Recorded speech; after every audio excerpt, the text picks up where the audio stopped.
Ladies and gentlemen, welcome to Animified. Today let us look at animated series based on Greek mythology called The Blood of Zeus. So, let's begin. A young man named Charon, who embarks on a quest to discover the truth about his birth, as well as the identity of his father. Alexia hunts two demons close to a village where Charon works as a miner. As his mother is unmarried and he is thus a bastard, they are mistreated by the villagers. Their only friend is Elias, an elderly man. When a demon attacks Charon, Alexia injures and captures it, while it is hiding in human form. Alexia explains that a cult of humans turned into demons is approaching and burns the human, revealing his demonic face to the villagers. Elias explains to Charon that after the Olympian gods defeated the giants, which were grown from the blood of the last titan to fall in battle, Zeus made a deal with two giants to portray their fellows and throw their corpses into the sea, trapping their souls in a cauldron that was forged by Hephaestus and guarded by Talos. The body of a giant was later discovered by a human cult that ate the giant's flesh and became the demon. Alexia invites Charon to become one of her soldiers, but he refuses to help save the villagers because of their mistreatment.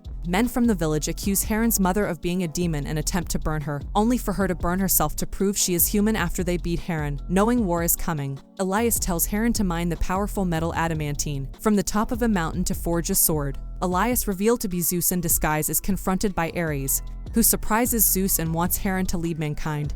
Charon dreams of a queen giving birth to two sons, one of her husbands and one belonging to another man. Charon brings the adamantine to Alias, who begins forging the sword and tells him his dream came from the three honorary Phopter, Phantasos and Morpheus. They're the respective gods of nightmares, illusions, and visions. Charon confronts his mother, who admits she was once Electra, queen of Corinth, but Zeus fell in love with her, and she soon became pregnant. Zeus's wife, Hera, discovered Zeus's infidelity and sent the honorary to tell the king of the infidelity in his dreams. When Electra gave birth to two twin boys, the king tried to kill the son that was not his, but Zeus intervened and Electra killed the king. Zeus hid Charon and Electra under a layer of cloud, so Hera could never find them, while Charon's twin brother was left behind and assassinated by an uncle who wanted Corinth's crown. Realizing Elias is his father Zeus, Charon tries to confront him but finds only the completed sword, which Charon rejects by impaling it into a boulder. Alexia's soldiers are killed by the cult leader, but Alexia escapes with a map to their main camp, so a three-headed hound is sent after her. Zeus reveals himself to Charon to ask for forgiveness,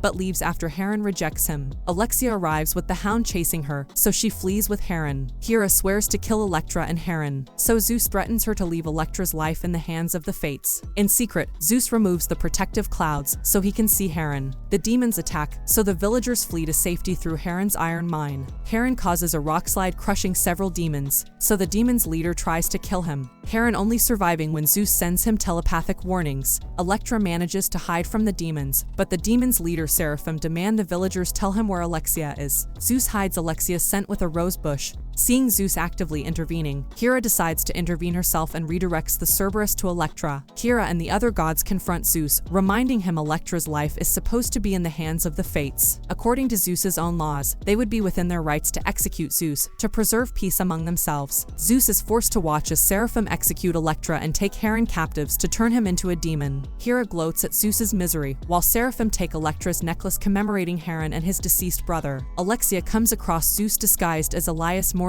over Electra, before continuing after Charon. Hermes carries Electra's soul to the underworld, where she chooses to appear to Charon in a vision, reminding him to be strong. Hera appears before Seraphim, after forcing him to kneel before her. Hera tells him that he is the firstborn son of the Corinthian king. When his uncle Acrisius dropped him off from a cliff, he was found alive by Electra's midwife, Ariana, who fled with him into the woods, where she raised him alongside a bear and her cubs. When Acrisius's sons found them, they murdered Ariana and Seraphim's bear siblings. The mother bear killed all the men, except for one of the Acrisius's sons who escaped. Years later, Seraphim tracked down and murdered the surviving son before fleeing into the sea, where he discovered the corpse of the giant. After eating its flesh, Seraphim retrieved the Olympian bident that killed the giant and used it to kill the pursuing soldiers, turning those that surrendered into his followers. Hera claims everything is Zeus's fault for not saving Seraphim the way he saved Charon. Seraphim is suspicious of Hera's motives, so Hera also reveals Seraphim unknowingly killed his real mother Electra, enraging Seraphim against Zeus. Alexia goes to meet her mentor Chiron, in order to translate certain portions of the map she had obtained from the demons.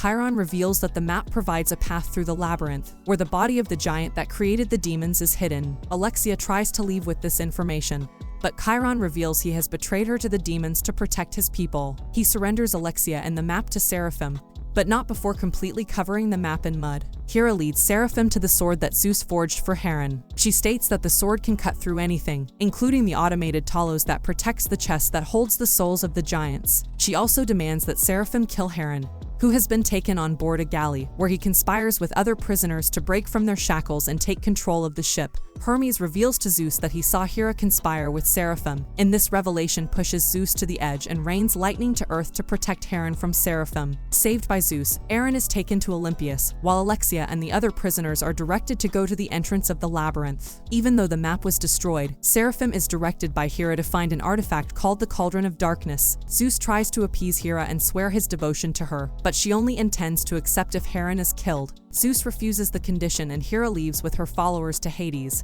who remains neutral and offers shelter to any god who asks. Poseidon leaves with her. Alexia and the others meet with Chiron, who provides a copy of the map to atone for his mistake, and they make plans to head to the labyrinth through the fields of the dead. Heren is briefly trained and taught to control his anger when being summoned by the Fates, who warn him of the influence he will hold in coming events before revealing to him that Alexia and the others are walking into danger. However, Zeus tells him he cannot go to help them, as he is not ready. Seraphim is given a nightmare by the Anrios. Zeus banishes the Anrios and reveals he has helped Seraphim all his life, even saving him from Acarchus' sons when they killed Ariana. He also reveals Hera manipulated him into killing his mother Electra. Chiron leads Alexa and her followers to the fields of the dead, where the Olympians defeated the giants, and warns them within the mist that they must never run, in case they disturb the poisoned ground. Several followers are killed fleeing from hallucinations. They make it to the labyrinth entrance, where Heren arrives and kills the Minotaur. Following Zeus's clues, Seraphim finds Acarchus living in a cave and kills him. Alexia and Heren find the giant's corpses missing and Seraphim have them in a trap. Seraphim offers Heren a chance to work together and kill the gods, but Heren refuses. The rest of the followers are killed, leaving only Coffee the gladiator and Avios the thief. Hera attacks Hermes, who had been following her, and steals his soul-collecting arm brace. Apollo saves Hermes but is injured by Ares,